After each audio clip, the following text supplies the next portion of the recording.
So, mahigpit po kaming nakikisa sa inyong pagdiriwang, sa lahat ng mga mangyan, lalong-lalo na sa mga irayan, at sa 8 tribo ng mga katutubo ng Mindoro. Pagbati po sa Raipa at sa lahat ng mga sityo, mga barangay na nandito, palakpakan po natin ang ating mga sarili. Alam ko po, napakahalaga sa inyo at napakahalaga sa amin na may pakita ang aming pakikipagkaisa. Tuwing sinasabi nila kanina, tuwing sinasabi na kaisa ng mga katutubo ang kanilang lupa, kaisa nilang kalikasan, alam na alam po natin yon. Kaya sa tuwing may pagbaliwala at pag-atake sa atin, hindi lang po tayo inaalisan ng karapatan, inaalisan din tayo ng ating pagkakakilanlan. Yung kagabi sa cultural night natin, ang daming napakahusay ng mga mangyan, ng mga iraya sa igway, sa pagkanta. Sana ay dumami pa, yumabong pa. At alam natin na yayaman ito dahil ito ay nakaugat sa ating komunidad, sa ating mga ritual, sa ating lupa, sa ating kalikasan. At sa tuwing inaatake yung ating karapatan para dito, napapansin natin unti-unti din na nawawala yung ating kultura, nababawasan yung nagpapakahusay sa pagpapayaman sa ating mga kakayahan sa igway. Kaya dapat ay malaman natin ito pong karapatan natin sa lupang ninuno, karapatan ng mga katutubo. Ito po ay pinagtibay, merong mga batas, may mga tratado sa pandaigdigan kung saan ang Pilipinas din ay sumang-ayon na pangalagaan ang karapatan ng mga katutubo, yan sa United Nations Declaration para sa Rights of Indigenous Peoples. At kahit tayo ay maraming mga batas.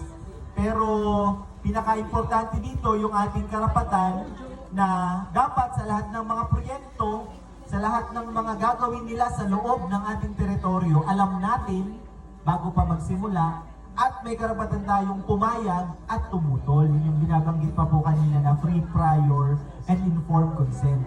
Ibig sabihin, dapat makuha yung buong pagsang-ayon ng mga katutubo. At minsan, nakakalungkot ang karanasan natin, ginagamit ng NCIP, nagagamit ng gobyerno, ginagawang mga papel na lang itong pagsang-ayon at pagtutol. Pero sa atin, malinaw kasi sa atin kung paano yung proseso natin ng pagsang-ayon. Dapat mga komunidad ay kinukonsulta, dapat ang lahat ay nakakaalam. At dapat, lalong-lalo na, lahat ng mga katutubo ay nakikinabang doon sa lahat ng mga proyektong ginagawa sa kanilang mga pamayanan. Kaya, nakakalungkot man, pero dito sa ating, sa mga komunidad ng mga katutubo, maraming mga lugar ay lumalala ang mga militarisasyon, mga paratang, mga paninira, mga gawa-gawang kaso, gaya ng binahagi kanina. At marami ay hindi nakakatanggap ng tamang serbisyo. Diba? Kalusugan, trabaho, edukasyon, na para bang tayo ay hindi rin mga Pilipino. Parang yung mga katutubo ay hindi nakakatanggap ng serbisyo na tinatanggap ng mas nakararami. Kaya ang lahat ng ito ay dagdag na atake dun sa ating karapatan. Kaya pag sinabing inaatake ang ating karapatan sa lupa, inaatake din ang ating karapatan bilang mga Pilipino at bilang mga katutubo.